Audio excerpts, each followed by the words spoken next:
మీ business ఏదైనా మీ ఊర్లో promotion చేయాలంటే అది సుమన్ టీవీతోనే సాధ్యం. ఇప్పుడే సంప్రదించండి. అమ్మ పెళ్లికి వస్తుంది అనుకున్నా కానీ పెళ్లి అయిపోయింది చాలా.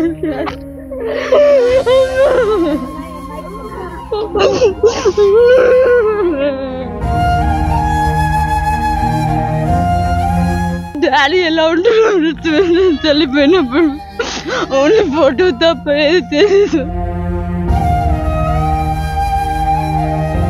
కన్నా బిడ్డ పెళ్లి కూడా చూడలేకపోతున్నాను, ఎంతో బాధపడింది. ఆపరేషన్ థియేటర్ పోకముందుకు చాలా ఏడ్చింది.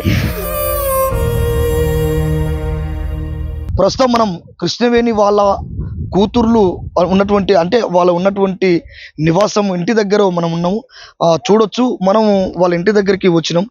అంటే నిన్ననే అంటే అంతిమ యాత్రలు ముగించుకున్నటువంటి ఆ కుటుంబము శోకసంద్రంలో మునిగిపోతూ వాళ్ళు ఏడుస్తూ చాలా దుఃఖంలో ఉన్నారని చెప్పొచ్చు. అంటే ఈరోజు వాళ్ళ కుటుంబ పరిస్థితి ఎట్లా ఉన్నది, అసలు ఏంటనే విషయాన్ని పూర్తి విషయాలు ఇంకా మనం అడిగి తెలుసుకునే ప్రయత్నం చేద్దాం. మనకు ఎదురుగానే వాళ్ళ కూతుర్లు కూడా కనపడతా ఉన్నారు. అమ్మ మీ పేరేంది? మేనక ఆ నలుగురు కూతుర్లలో ఈమె పెద్ద అమ్మాయి. మేనకకు పెళ్ళి అయ్యింది ఆల్రెడీ, ఒక కూతురు. కాబట్టి ఇంకా పూర్తి విషయాలు తెలుసుకుందాం. అసలు అమ్మకు అంటే ఎట్లా జరిగింది, ఏమైంది? అమ్మ క్యాన్సర్ వచ్చింది 5-6 నెలల నుండి. చూపించి ట్రీట్మెంట్ చేసినా గానీ చనిపోయింది అమ్మ. నిన్న 7th క్లాస్ ఉన్నప్పుడు డాడీ కూడా చనిపోయిండు. అప్పటి నుండి డాడీ చనిపోయిన కాంచి మా అమ్మ కన్నా కష్టం చేసి మా పెళ్ళిళ్ళు చేస్తుంది. ఆయన దేవుడు మా అమ్మను కూడా తీసుకుపోయాడు. మా కన్నదమ్ములు లేరు, మీ 4 అమ్మాయిలే. అట్లా కూడా మా అమ్మ కన్నా కష్టం చేసి అన్నం తినకుండా కూడా రోజు జ్వరం వచ్చినా కానీ గూలేసుకొని మరి పనికి పోయి పెళ్ళిళ్ళు చేసింది. ఆయన మా దేవుడు తీసుకుపోయాడు మా అమ్మను. మా చిన్న చెల్లె పెళ్లి కూడా చేయలేదు. ఇప్పుడు మేము వాళ్ళ ఇంటికి పోవాలి, మా బాధ వరకు చెప్పుకోవాలి. మాకు డాడీ లేడు, మా కన్నదమ్ములు లేరు, మాకు అమ్మ కూడా తీసుకుపోయాడు దేవుడు. మేము ఇంటికి పోవాలయ్యా. ఓయమ్మా, మా పిల్లలు ఎక్కడ పోవాలి దేవుడా. కృష్ణవేణి వాళ్ళ పెద్దక్క మనతోటే ఉన్నది. నా కళ్ళ ముందే మా చెల్లె చనిపోయిందని చెప్పేసి చాలా దుఃఖంలో ఉన్నది. ఒకసారి ఆ కృష్ణవేణి వాళ్ళ పెద్దక్కని ఒకసారి అడిగి తెలుసుకుందాం. అమ్మ చెప్పండి, అసలు ఎందుకు ఇలా జరిగింది? సార్ మా నుంచి 10 ఏళ్ళ కింద చచ్చిపోయింది సార్. మా చెల్లె నుంచి చచ్చిపోయింది సార్. నిన్న నేను సారు 6 నెలలతో నవకాలు తిప్పుతున్నాం ఆయన. 4 అన్నది ఆయన. ఏం గతి లేదు ఆయన, చిలకలేదు లేదు. 2 పెళ్లి చేసింది. నిన్న ఒక పిల్ల పెళ్లి చేసింది. లగ్గం కాగానే లగ్గమైన చెల్లె చచ్చిపోయింది నాయన. పిల్లకి ఏం లేదు నాయన. ఈ సర్కారు పెట్టుకుంటారు నాయన. మీరు ఈ సర్కారు చేతులు పెట్టి పోయింది నాయన. అనాథ పిల్లలు చేసి పోయింది నాయన. నేను ముందు నడిచి పెళ్లి చేసిన అటన బర్తదే వరకున్న నాయన. నవకాల నుంచి ఊట కట్టి కూర వచ్చింది నాయన. పిల్ల పెళ్లి తిరుగుళ్ళు వరుగుళ్ళు కాలేదు. పిల్లలగ్గ అయిపోతుంది ఏముంది. చెల్లెలు తెల్లారు బియ్యం వండుకుందామంటే నవకాల చెల్లె చచ్చిపోయింది అని వచ్చింది నాయన. మేమని పూసుకుంటా ఆ పెళ్లి పిల్లని తీసుకొచ్చుకొని మేము ఇంట పెట్టుకున్నాము. ఝాన్సీ నిన్ననే అంగరంగ వైభవంగా అందరి ముందు కుటుంబ సభ్యులతోటి తన తల్లి క్యాన్సర్తో బాధపడుతూ కామినేని హాస్పిటల్లో చావు బతుకుల మధ్య నలుగుతున్నా కూడా తన బాధ్యతగా తన పెళ్లి చేయాలి, కూతురు పెళ్లి అని చెప్పేసి పెళ్లి చేసుకుంటున్న ఝాన్సీ ఆనందం 6 నిమిషాల పాటే ఉన్నది. మరుక్షణం తెల్లారితే నా తల్లి చనిపోతున్న విషయాన్ని గుర్తిరగలే ఎవరు తెలియదు. అసలు వాస్తవానికి ఆ కుటుంబము ఒక్కసారిగా కుప్పగూలిపోయింది. ఝాన్సీ అంటే నిన్న పెళ్లి తెల్లారితే ఝాన్సీ వాళ్ళ తల్లి చనిపోవడం నిజంగా కూడా ఈ లెంకలపల్లి గ్రామంలో విషాద ఛాయలు అనుకునే అని చెప్పొచ్చు. ఒకసారి ఝాన్సీతో కూడా మాట్లాడదాం. అమ్మ చెప్పు, మీ పెళ్లి జరిగిన తెల్లారే అమ్మ చనిపోయింది. అమ్మ పెళ్లికి వస్తుంది అనుకున్నా కానీ పెళ్లి అయిపోయింది చాలా.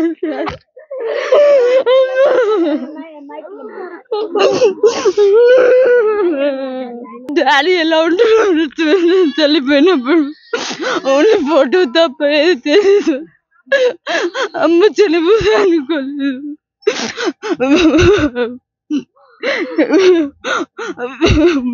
మా కోసం ఒక్కరోజు కూడా ఇంటికాడ లేకుండా రోజు పనికి వెళ్ళేది మమ్మీ.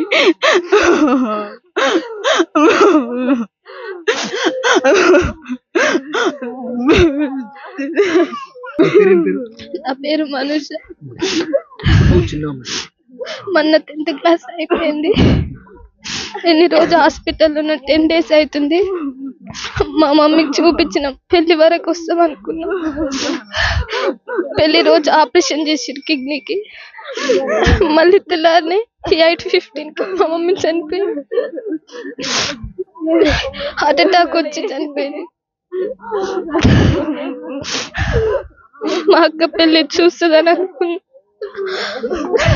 కన్న బిడ్డ పెళ్లి కూడా చూడలేకపోతున్నాను. ఎంతో బాధపడింది. హాస్పిటల్ ఆపరేషన్ థియేటర్ కోక ముందుకు చాలా ఏడ్చింది. నుంచి మా మమ్మీ చాలా కష్టం చేసి మా 3 అక్కల పెళ్లి చేసింది. ఇప్పుడు మా నాన్న లేడు, మా అమ్మ లేడు. మా నాన్న చచ్చిపోయినప్పుడు నాకు 4 ఏళ్ళు. మా నాన్న చనిపోయింది కూడా నాకు తెలియదు. ఫోటో చూస్తేనే మా నాన్నని గుర్తుపడతా. ఇప్పుడు మా అమ్మ లేదు, ఎప్పుడు పనికి పోయేది. మా అక్కల్ని స్కూల్కి పంపించి నన్ను అంగన్వాడికి పంపించి పనికి పోయి సార్లను చూసుకో అని చెప్పి వెళ్ళేది. మళ్ళీ వచ్చేటప్పుడు సార్లే ఇంటి దగ్గర తీసుకుపోయి వచ్చి ఇంటికాడ దింపిపోయేది మమ్మల్ని. మా మమ్మీ వాళ్ళకి చెప్పేది. మా సార్లు కూడా ఎంతో మంచోళ్ళు. ఇప్పుడు నేను చదువుకోవాలంటే మా అమ్మ లేదు, నన్ను ఎవరు చదివిస్తారు? ఎవరైనా నన్ను చదివించాలని ముందుకు వస్తే నేను ఇప్పుడు హయ్యర్ ఎడ్యుకేషన్ చదువుకోవాలనుకుంటున్నా, కానీ మా అమ్మ లేదు. ఎవరైనా ముందుకు వచ్చినట్టే రావచ్చు. కృష్ణవేణి వాళ్ళ యారాలు కూడా ఉన్నది మనతోటి.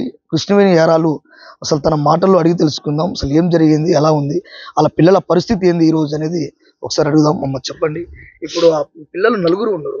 మా బిడ్డలే సారు, మా బిడ్డలే. మా మరిది చచ్చిపోయిండు, మా ఎరాలు చచ్చిపోయింది. వాళ్ళ పరిస్థితి ఏంది, వాళ్ళు ఎట్లా బతారు? వాళ్ళ అమ్మాయిని వాళ్ళు పిలుస్తారు, అయ్యా వాళ్ళకి బతుకులు ఎట్లా? మేము ఉంచి వాళ్ళ అమ్మ అయ్యా అని 2 రోజులు చూస్తున్నాం, తర్వాత వాళ్ళు చూడాలి వాళ్ళని సారు. చచ్చిపోయిందని వాళ్ళకి బువ్వ పెడతాం, కళ్ళు పోస్తాం, అమ్మాయిని వస్తాం, మందలిస్తాం, పండబెట్టుకుంటాం, తర్వాత వాళ్ళ ఇంటికి కాలు పోతుంది. ఇప్పుడు ఆ బుజ్జి పరిస్థితి ఏంది?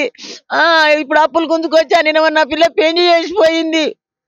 కన్న కష్టం చేసేది బల్లి అన్నాడు. వాళ్ళని బాధ పెట్టుకొని మా పనిలోకి వచ్చేది ఎత్తుకొని. అప్పుడు పిల్లలు మా మరిది చచ్చిపోయాడు, మేము జోలే కట్టుకొని కూడా మా ఎరాలు తీసుకుపోయినాం మా ఇంట పనికి.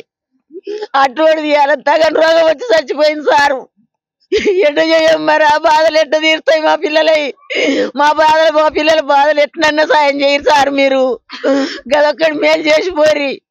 బాధలు చాలా ఉన్నాయి సార్. మా ఏరాలు ఎన్ని పట్టించుకున్నా బతకలేకపోయింది, అనాథలు అయిపోయి రాళ్ళు.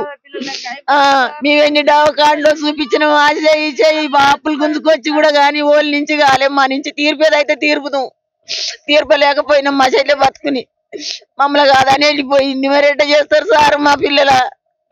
ఏ పరిస్థితి సారు 11 ఏళ్ళ పిల్లలు, అప్పుడు చిన్న పిల్లలు, అప్పుడు చెల్లిపోయిండు తండ్రి.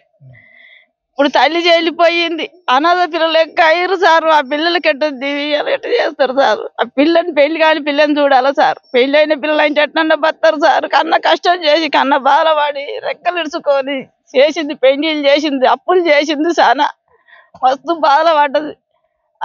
తగని రోగం వచ్చి ఎన్ని బాధలు పడ్డా కానీ వాళ్ళ అక్క కొడుకులు బతకలేదు సారు. పెళ్లి అయిన లగ్గమైన తెల్లారేసి వెళ్ళిపోయింది సార్. నిన్న కన్నా కొడుకు లేడు, ఉన్నటువంటి కోడలు లేదు, కడుపులో పుట్టినటువంటి పిల్లలు లేక అందులో మనవరాలతోటే, అంటే 4 మనవరాలతోటే నేను ఒక్కదాన్నే ఉన్నాను చెప్పేసి ఆ వృద్ధురాలు బాగా ఏడుస్తా ఉన్నది. ఒక్కసారి ఆమెను కూడా అడుగు తెలుసుకుందాం. అమ్మ చెప్పండి ఒకసారి. ఎవరు లేరు నాయన, నాకు నా కొడుకులు లేరు, నా కోడలు లేదు, నా పెళ్లి లేడు, అందరు పోయారు. నా కోడలు పోయింది, నా కోడలు 4 రోజులు ధైర్యం ఉన్నది. ఇంకా నాకు నాయన గంతేను. నేను నా బతికెట్ట, నా బాగా కళ్ళు రాదు, తిమ్మిర్లు, చేతులు తిమ్మిర్లు, కాలు తిమ్మిర్లు. ఈ నెల రాదు, అడుగు తీసి అడుగు పెట్టి రాదు. బతికి ఎట్లయితుంది? నా పిల్లల బతికి ఎప్పుడు చనిపోయిండు? 11 ఏళ్ళు.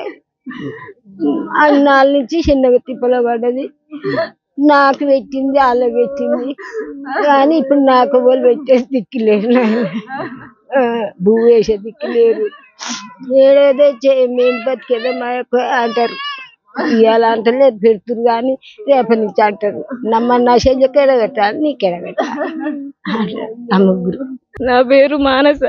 మాకు చిన్నతనంలోనే మా నాన్న చనిపోయిండు.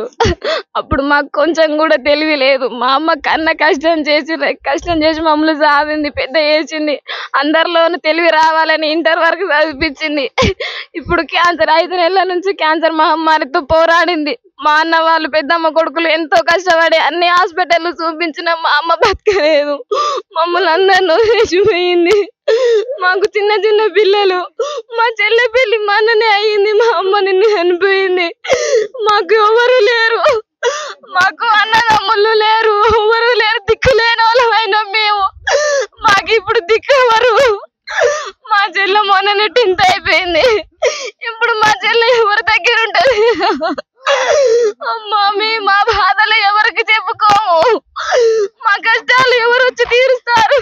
వాళ్ళ పరిస్థితి చాలా ఘోరంగా ఉందన్న. 4 బిడ్డలు, అసలు వాళ్ళకి తిండి లేక అమ్మ ఒక్కది సాధింది. వాళ్ళ నాయన 10 సంవత్సరాల క్రితం చచ్చిపోయిండు. చిన్న పిల్లలు అప్పుడు చచ్చిపోయారు. అసలు వాళ్ళకి ఇప్పుడు ఉండడానికి కూడా పెద్ద ఏది లేదు, ఆస్తి అసలే లేదన్న. ఆ ఎండకి ఎండాకాలం అన్న కూడా ఎప్పుడు ప్రతిరోజు పనికే పోయేది. అసలు ఆమెకి క్యాన్సర్ అనేది కూడా తెలియదు. మొన్న 5 నెలల క్రితం తెలిసింది. ఇట్లా అయిద్దని కూడా అనుకోలేదు. మొన్న ఆపరేషన్ అయింది. అలా ఘోరంగా ఉంది పరిస్థితి. మన ముఖ్యమంత్రి రేవంత్ రెడ్డి గారు కానీ, మన ఎమ్మెల్యే గారు కానీ, వెంకరెడ్డి సార్ ఎవరన్నా ఒకరు ఆదుకోవాల్సిందే కోరుకుంటున్నాం. ఉన్న అమ్మాయినైనా చదివించడానికైనా, ఆర్థికంగానైనా ఏ విధంగానైనా ప్రభుత్వం చర్య తీసుకొని వాళ్ళపైన దృష్టి పెట్టి సాధాల్సిందిగా చూస్తున్నాం.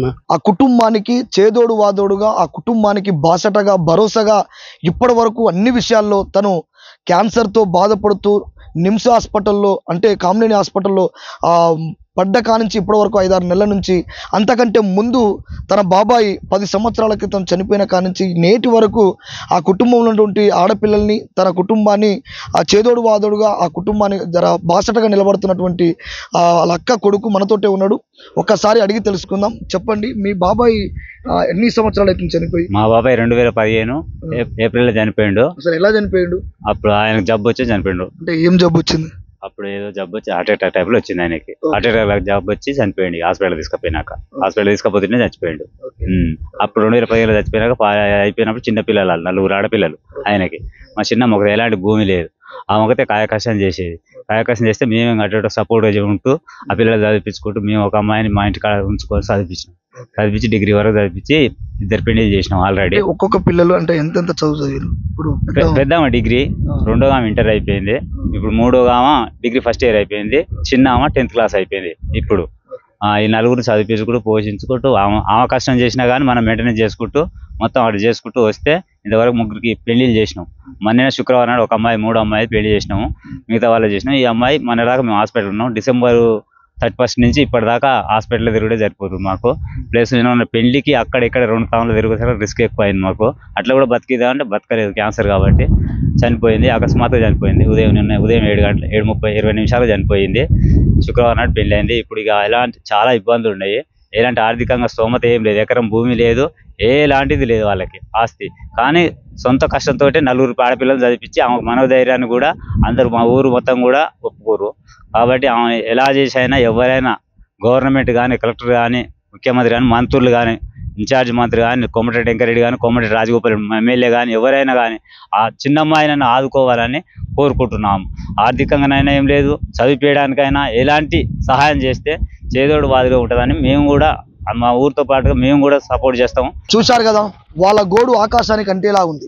ఆ కుటుంబం పరిస్థితి ఇప్పుడు అన్నమో రామచంద్ర అంటూ అలమటించే పరిస్థితికి వచ్చింది. ఎందుకంటే చిన్నతనంలోనే భర్త చనిపోవడం, ఆ చిన్న చిన్న పిల్లల్ని 4 ఆడబిడ్డల్ని చదివిస్తూ పెళ్ళిళ్ళు చేయడం, 3 పెళ్ళిళ్ళు చేసి 3వ పెళ్ళి ఝాన్సీ పెళ్ళి అయిన తెల్లారే ఆ కుటుంబం ఆ కృష్ణవేణి చనిపోవడంతో ఆ ఊరంతా ఒక విషాద ఛాయలు అలుముకున్నట్టుగా చెప్పుకోవచ్చు. ఆ కుటుంబానికి దిక్కులేరు. ఆ పిల్లలు చెప్పే పరిస్థితి చూస్తుంటే మాకు అన్నా లేడు, ఆ తమ్ముడు లేడు, మా ఇంట్లో మొగ దిక్కు పరిస్థితి లేదు, మేము ఎలా బతికేది, మమ్మల్ని ఎవరు చూస్తారని చెప్పేసి ఆ కుటుంబం అంతా వేడుకుంటా ఉన్నది. చిన్నతనములోనే మేము ఉన్నప్పుడు మా నాన్న చనిపోయిండు. మా తల్లి అంటే కృష్ణవేణి మమ్మల్ని రెక్కాడితే కానీ డొక్కాడిన పరిస్థితి నుంచి కాయ కష్టం చేసి మమ్మల్ని చాది పెంచి పెద్ద చేసి మమ్మల్ని పెళ్ళిళ్ళు కూడా చేసినది. ఈరోజు మా కృష్ణవేణి అంటే చెల్లెలు పెళ్ళికి వస్తుందని చెప్పేసి అనుకున్నాం, కానీ పెళ్ళికి రాకపోవడంతో చాలా బాధపడ్డాం.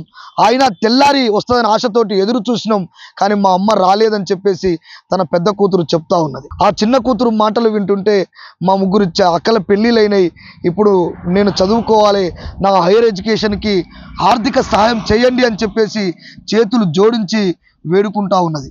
అక్కడ ఉన్నటువంటి కుటుంబ సభ్యులు కూడా చెప్తా ఉన్నారు, వారికి గుంటెడు జాగ కూడా లేదు. చిన్నప్పటి నుంచి కూడా కృష్ణవేణి పిల్లల్ని కష్టపడుతూ చదివిపిస్తూ పెళ్ళిళ్ళు చేసింది, వాళ్ళకి ఆర్థికంగా ఒక్క రూపాయి కూడా లేదు. మీరే ఎవరైనా దయదాల్చి ఆ కుటుంబానికి ఆర్థికంగా హెల్ప్ చేయమని చెప్పేసి కూడా అక్కడ ఉన్నటువంటి బంధుమిత్రులు కావచ్చు, కుటుంబ సభ్యులు కావచ్చు, ఆ ఊర్లో ఉన్నటువంటి పెద్ద మనుషుల మాటల్లో కూడా మనం తెలుసుకోవచ్చు. కాబట్టి మనసున్న ఎవరైనా సరే ఆ కుటుంబానికి ఆదుకోవాలని విజ్ఞప్తి చేస్తూ ఉన్నాం. ఇక్కడ స్క్రోలింగ్ అవుతున్నటువంటి ఈ నెంబర్కి ఫోన్పే, గూగుల్ పే నెంబర్ ఉన్నది. మీరు మనసున్న వారు ఎవరైనా ఆ కుటుంబాన్ని ఆదుకోవాలని విజ్ఞప్తి చేసుకుంటూ సెలవు తీసుకుంటున్నాం. కెమెరామ్యాన్ అంజితో మీ శంకర్, లెంకలపల్లి. అమ్మ పెళ్ళికి వస్తుంది అనుకున్నా, కానీ పెళ్ళి అయిపోయింది. చాలా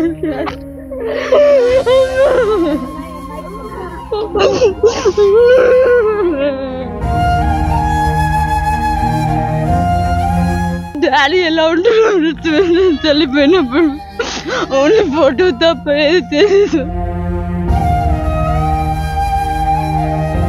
కానీ నాకు బిడ్డ పెళ్లి కూడా చూడలేకపోతున్నాను, ఎంతో బాధపడింది. ఆపరేషన్ థియేటర్ పోక ముందుకు చాలా ఏడ్చింది.